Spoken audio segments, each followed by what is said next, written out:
e ela se fechou no seu casulo, pela tristeza que ela tinha. Ela se fechou lá no casulo, ficou no casulo, mas depois de passar pelo casulo, o que acontece? Metamorfose, né? E aí a lagarta se torna uma borboleta.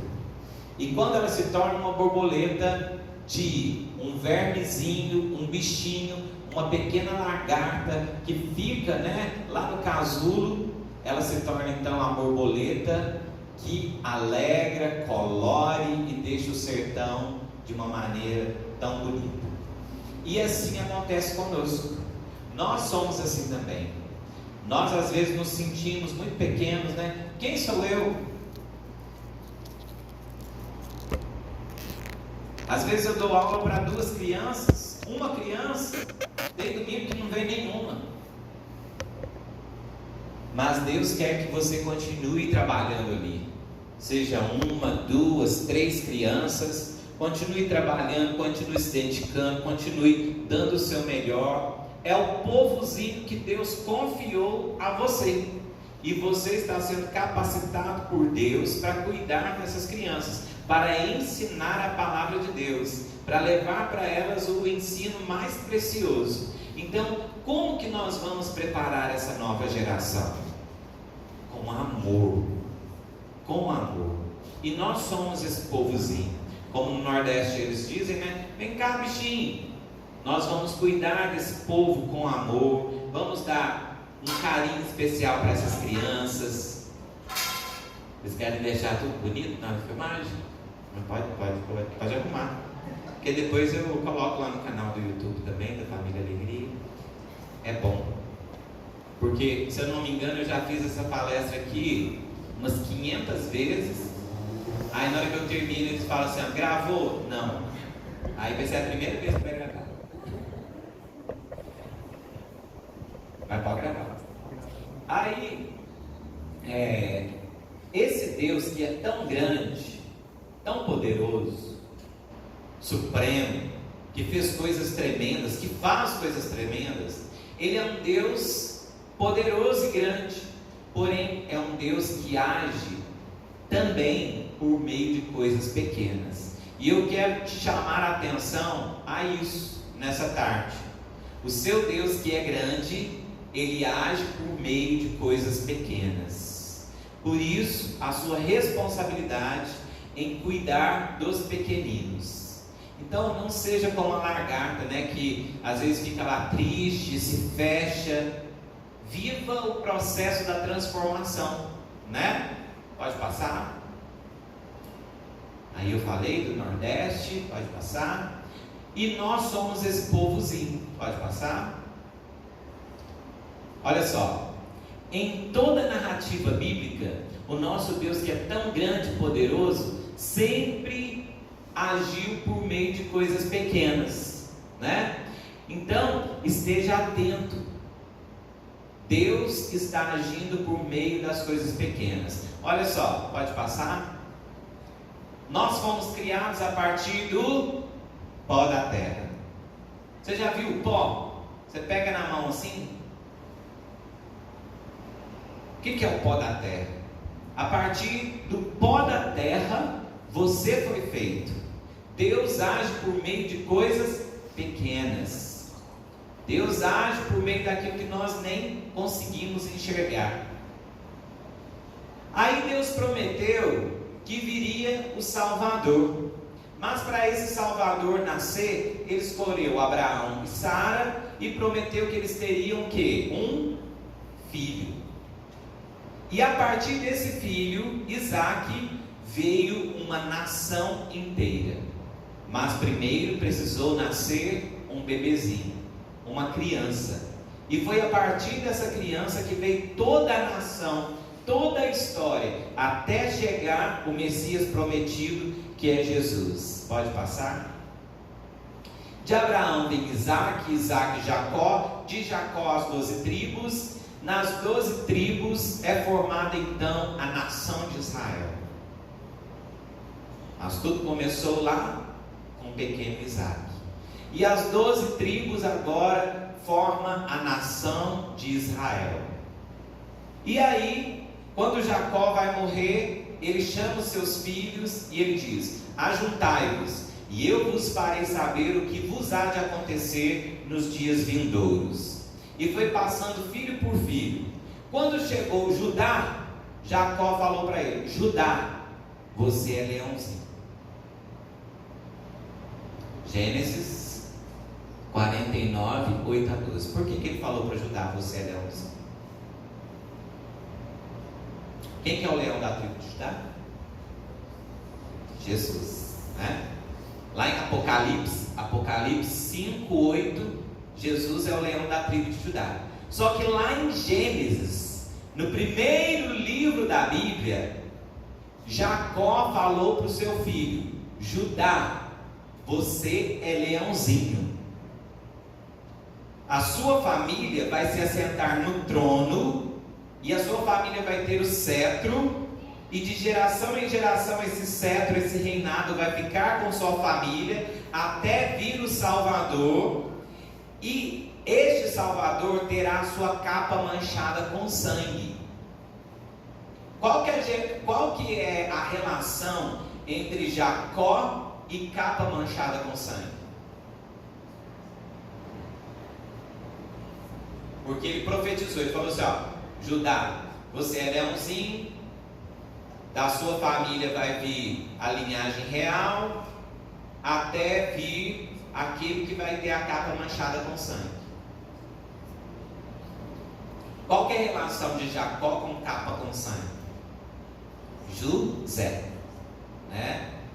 Eles pegaram a capa de José, rasgaram a capa, mancharam ela com sangue de animal, né?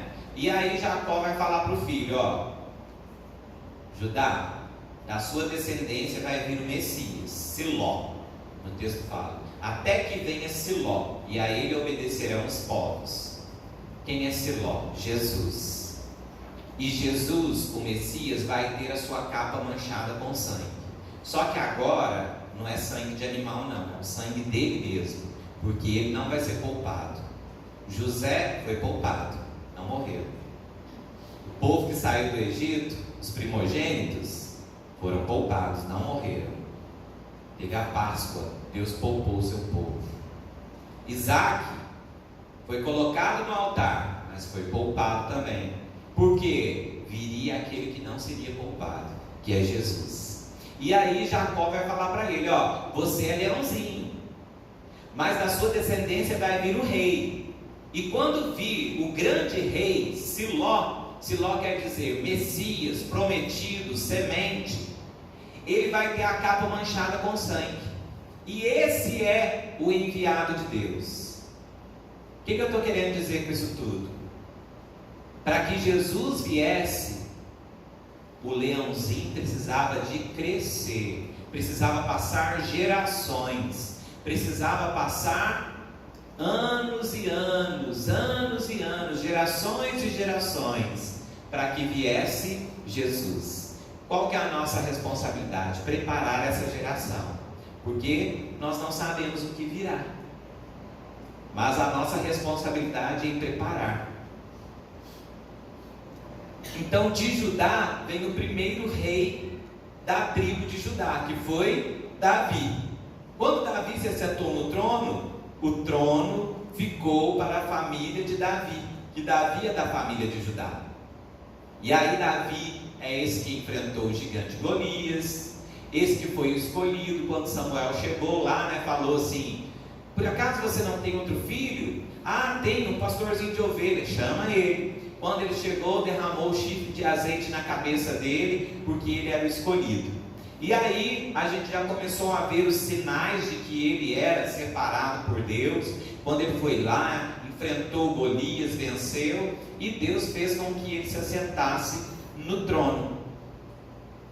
E a partir desse rei da tribo de Judá, nunca mais o cetro se apartou da tribo de Judá. Houve um usurpador lá, se eu não me engano, 6 anos e meio, mas foi porque ele usurpou o trono. Mas foi só esse período também. Logo a família de Judá reassumiu de novo o trono. E hoje, como que a gente chama o povo de Israel? Judeus. Por quê? Apenas a tribo de Judá prevaleceu. Você sabe alguma coisa das outras tribos?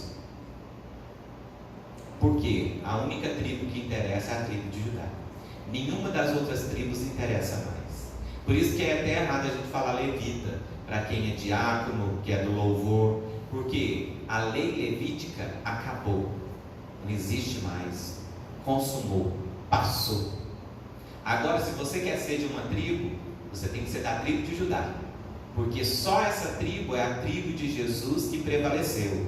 Fora essa tribo, não tem mais nenhuma tribo, não tem nenhum povo, não tem nenhuma aliança. A tribo de Judá prevaleceu. Por isso, em Apocalipse, nos diz: não chore, eis que o leão da tribo de Judá, a raiz de Davi, venceu. De Judá vem Davi, e aí de Abraão a Davi, 14 gerações. De Davi ao exílio, 14 gerações. Do exílio até José, pai de Jesus, 14 gerações. 14, 14, 14. Jesus é filho de Davi 3 vezes. Por isso que eles falavam Jesus, filho de Davi, porque Jesus é da raiz de Davi, é da descendência de Davi, é o leão da tribo de Judá. Em Gênesis, Judá, você é leãozinho. Em Apocalipse, Judá, você é o leão da tribo de Judá. É Jesus. Então, no primeiro livro da Bíblia, tem um leãozinho lá.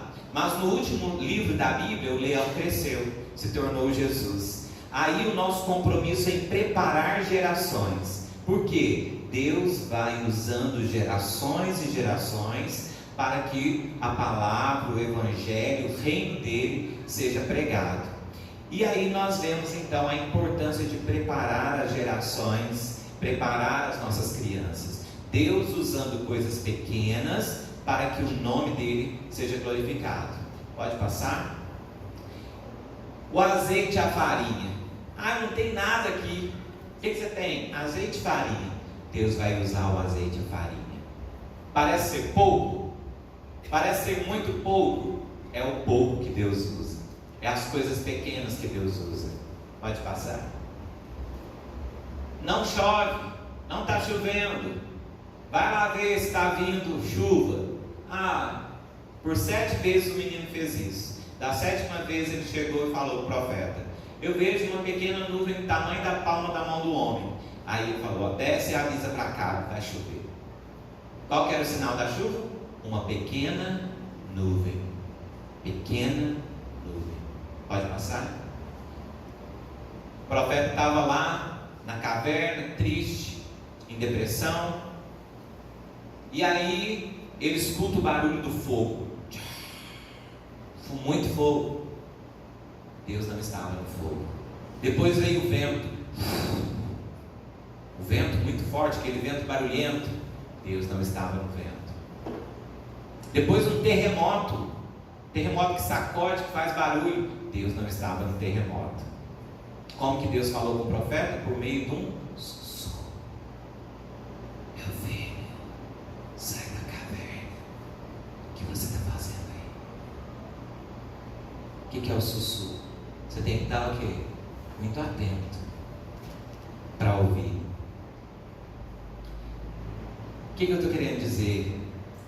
Preste atenção no que é pequeno, no que às vezes passa despercebido, porque às vezes nós pensamos que Deus age apenas de formas grandiosas, e Deus age realmente. Ele abre o mar, Ele faz coisas tremendas. Nosso Deus, Ele age conforme Ele quiser. Mas nós devemos prestar atenção nas pequenas coisas, porque Deus também age por meio de pequenas coisas.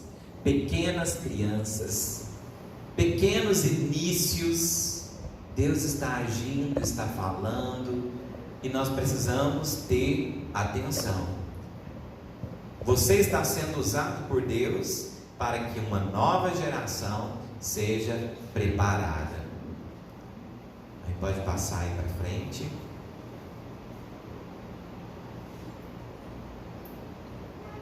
Aí vem a época dos profetas.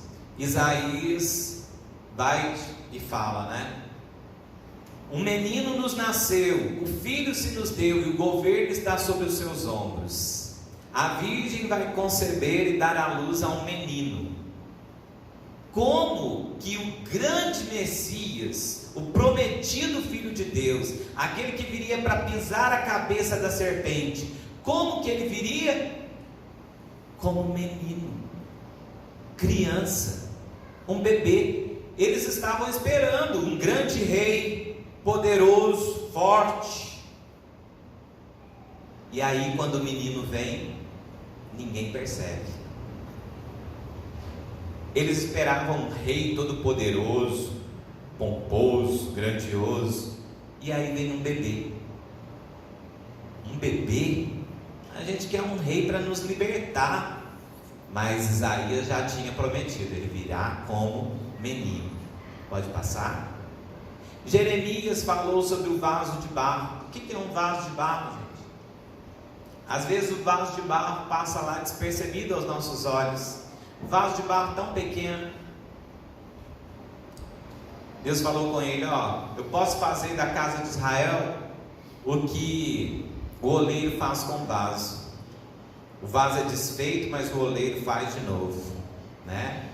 E aí Paulo diz, temos esse tesouro em vasos de barro, para que a excelência do poder seja de Deus e não de nós. Nós somos também esse vaso de barro. E qual que é o tesouro que está dentro de nós? A presença de Deus. Na época antiga, né, tempo bíblico, não tinha banco. Então se você quisesse guardar um tesouro, você tinha que ir e procurar um vaso de barro, ou enterrar o seu tesouro no campo. Tem até a parábola do tesouro escondido, né? No campo lá. Era essas duas situações. Ou você pegava um vaso de barro qualquer e você colocava um tesouro, por quê? Se entrasse um ladrão ali, ele ia procurar em todos os lugares, menos no vaso de barro, porque era o lugar mais insignificante. E aí eles tinham o costume de colocar tesouros em vasos de barro. E aí, às vezes, poderia passar despercebido aquele monte de vaso, né? Mas dentro de um poderia estar um tesouro valioso. E Paulo diz, temos esse tesouro em vasos de barro.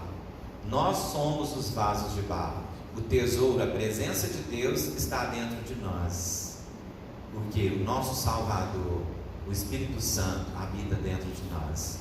E aí, quando Jesus nasceu, aonde que ele nasceu? Na grande Jerusalém, na poderosa Jerusalém, na mega Jerusalém? Não, ele nasceu na menor cidade da Judéia, na pequena vila de Belém.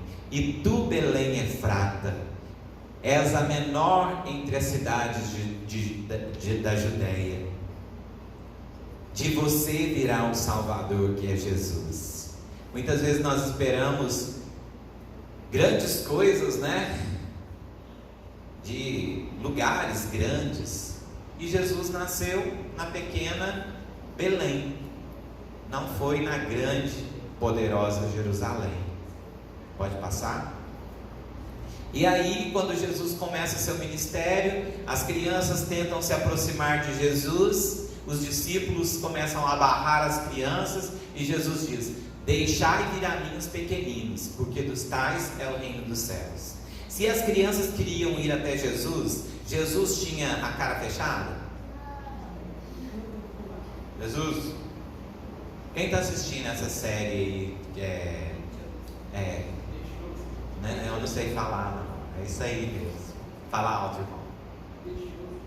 Lá, isso. Nessa série aí, eles colocam um Jesus bem pessoa, né? Porque às vezes a gente pensa assim, Jesus não ria, muito sério. Criança não se aproxima de pessoas assim. As crianças queriam ir até Jesus, então ele era uma pessoa agradável. E as crianças queriam ir até Jesus, e os discípulos não. Vai atrapalhar Jesus. Jesus falou, deixai vir a mim os pequeninos, porque dos tais é o reino dos céus.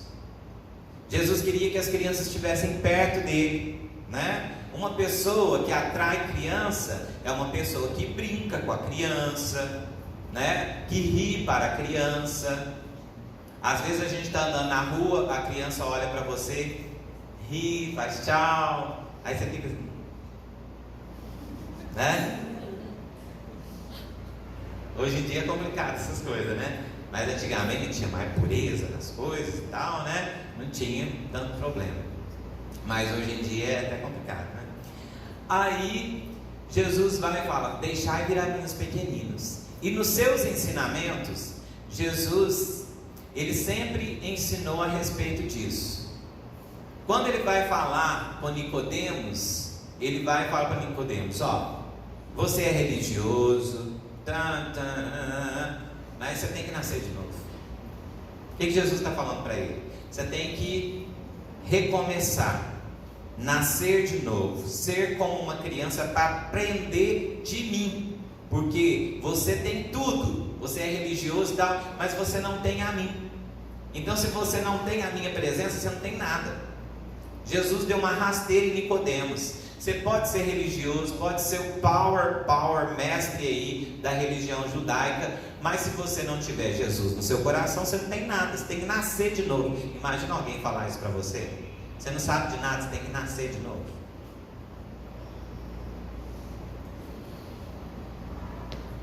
E ele não entendeu. Como que é isso, Jesus? Não estou entendendo. Você é mestre e você não entende uma coisa dessa?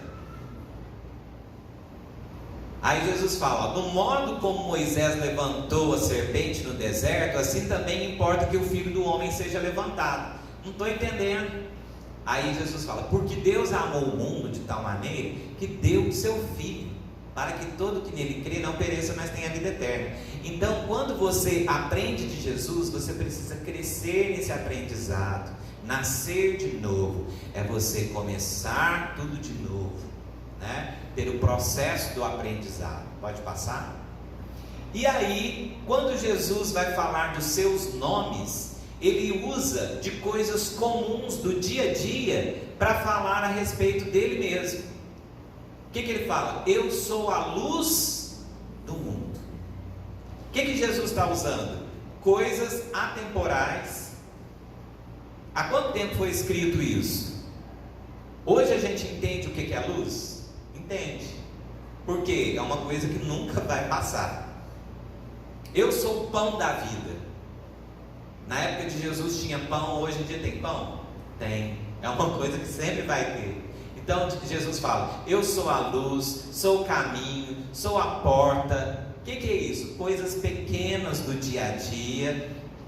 E ele está ensinando dele mesmo. Eu sou a luz do mundo, eu sou o caminho, eu sou o carpinteiro, o juiz, o cordeiro, a pedra, aquela bacia lá, eu não lembro mais o que era. A ressurreição e a vida. Isso, a ressurreição e a vida, o alfa e o ômega, o libertador, o sol da justiça, a porta, o tabernáculo, o sumo sacerdote, o leão da tribo de Judá, o rei, o salvador, o cabeça.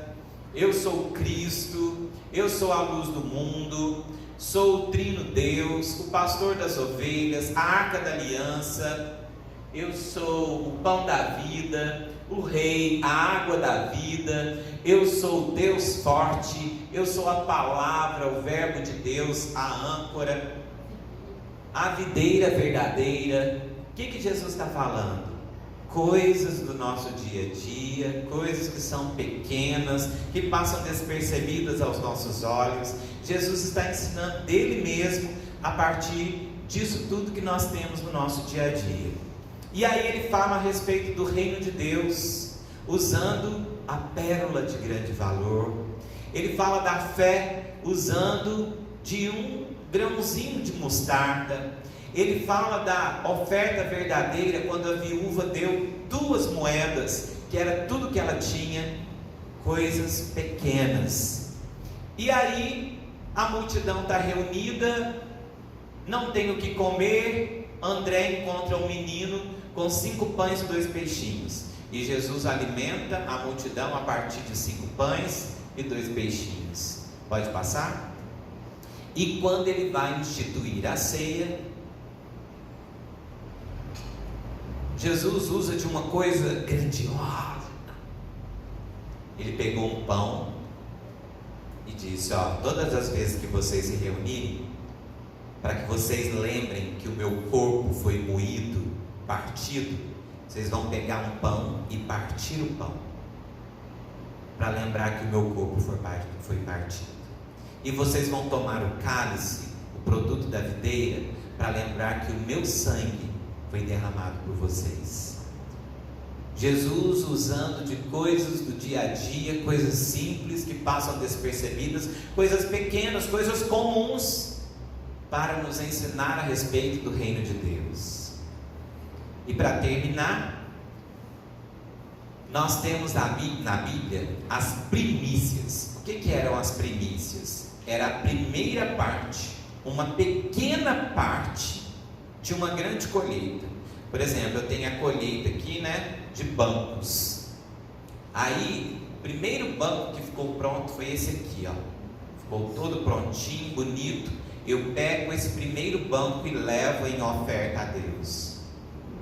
Eles faziam isso com a colheita do arroz, com a colheita do trigo. A primeira parte que ficava pronta, eles juntavam num feixe. Isso aí é um feixe, gente. Juntava lá o feixe e levava isso a Deus. O que é isso? A primeira parte do bolo. Para quem que você dá a primeira parte do bolo? Para quem você quer honrar. E a primícia é isso. E aí na palavra diz: Jesus é a primícia dos que dormem. Ele é o primeiro que morreu e ressuscitou. E por meio dele, agora você também vai morrer e vai ressuscitar. Você faz parte dessa grande colheita, né? E aí, muitas vezes quando nós olhamos para as crianças, né? Às vezes quando nós temos as crianças lá reunidas, nós temos a tendência muitas vezes de, certa forma, menosprezar nossas crianças. Nós vimos a importância que Deus dá às coisas pequenas. Nós vimos a importância que Deus dá aos pequenos começos. E aí, quando a gente reúne as crianças, o que a gente fala? Ah, programação com criança hoje? Onde elas vão sentar? Pode sentar no chão mesmo. Vocês já viram isso? Ou se não, né? Está todo mundo reunido lá. Vamos tirar tudo para as crianças sentar no chão, gente. Por que criança tem que sentar no chão?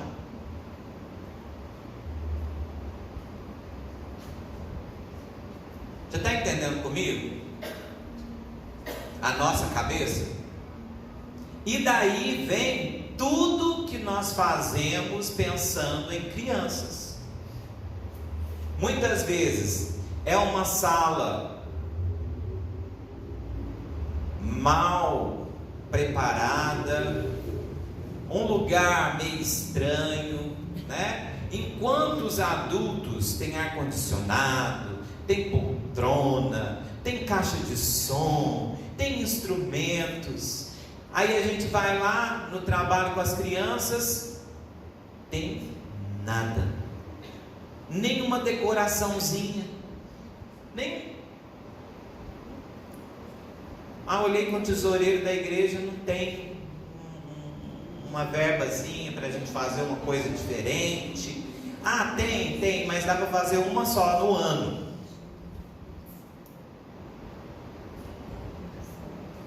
Aí quando a gente vai fazer as coisas para criança, né? Não, vamos fazer sim, bem simplesinho e tal, né? E pode sentar no chão mesmo, não tem problema não, né? A gente precisa dar mais valor para as crianças, né? Se Deus se importa com as coisas pequenas, com as pequenas crianças, com os pequenos começos, por que nós não damos devido valor? Se Deus valoriza tanto, por que nós não valorizamos? Por que nós não damos o melhor para eles? O melhor na sala, o melhor material, a melhor cadeira, a melhor mesinha. Às vezes você vai numa sala que é de crianças, não tem uma cadeira para a criança sentar. Pode sentar no chão mesmo. Quando um visitante vai na sua casa, você fala isso para ele? Senta aí no chão mesmo. Por que a gente fala isso para as crianças da nossa igreja? Vamos sentar todas no chão. De onde surgiu isso? Quando chegar alguém na sua casa, você vai mandar essa pessoa sentar no chão? Agora na igreja a gente tem esse costume. Não, a criança senta no chão mesmo. E às vezes quando tem cadeira, a gente fala assim: tira as cadeiras tudo, porque criança é no chão. E aí as crianças ficam todas amontoadas lá, uma cai em cima da outra, uma mexe, outra tal. Por que a nossa programação não funciona, não dá certo? Criança precisa de organização. Banco, cadeira, isso limita o ambiente dela. Ela vai ficar ali, atenta, presa, segura. Isso vai melhorar o aprendizado, vai melhorar a atenção, o raciocínio. Tudo influencia. Mas muitas vezes a gente pensa, não precisa não. Se a gente está preparando uma nova geração, a gente precisa se ater a esses pequenos detalhes que passam despercebidos. Pode passar? E aí nós temos esse texto bíblico. Está muito pequeno aí, mas eu vou falar para vocês. Não foram chamados muitos sábios segundo a carne, né? Eu vou cantar esse texto para vocês, e eu quero que vocês prestem atenção nesse texto bíblico, que está em 1 Coríntios 1, 26 a 29.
Deus que é grande, Ele se importa com os pequenos. É tempo da gente valorizar mais os pequeninos. Pode passar. Chegou o fim, né? O que eu quero dizer com isso tudo? Eu creio que você já pegou a ideia. A importância da gente preparar uma nova geração é a gente dar valor aos pequenos, às crianças, os pequenos começos, cuidar deles de uma forma especial, dar atenção, carinho, chamar como Deus chamou, povozinho, vermezinho, de uma forma carinhosa, cuidar, porque é o rebanho precioso do Senhor e nós devemos cuidar da melhor forma. E por isso nós devemos investir nas nossas crianças. Investir mesmo. Abrir o bolso, né? Investir. Cuidar delas da melhor forma possível. Quantas horas aí, pastor? 3h15. Já é intervalo? É o primeiro intervalo. Não sei se o pessoal Tá. vai querer ir direto. Vamos fazer um intervalo? Rapidinho? Vocês que sabem? Tem café? Tem uma água bem gelada. Água. Vocês querem sair um No pouquinho? final a gente vai ter lá uma. Ah, tá. Entendi. É que eu sou mineiro, entendeu? Mineiro vive à base de café, pão de queijo e goiabada. Ah, é? Vai ter pão de queijo também? Não. Ah, entendi. Mineiro vai ter um pão de queijo. Então, vamos uns 10 minutos, né? Pelo menos para ir no banheiro, dar uma esticada. E aí a gente volta e a gente faz o encerramento, tá joia? Pessoal, olha, 3h15, 3h20, 25, tá? 10 minutinhos pra gente. 10h25.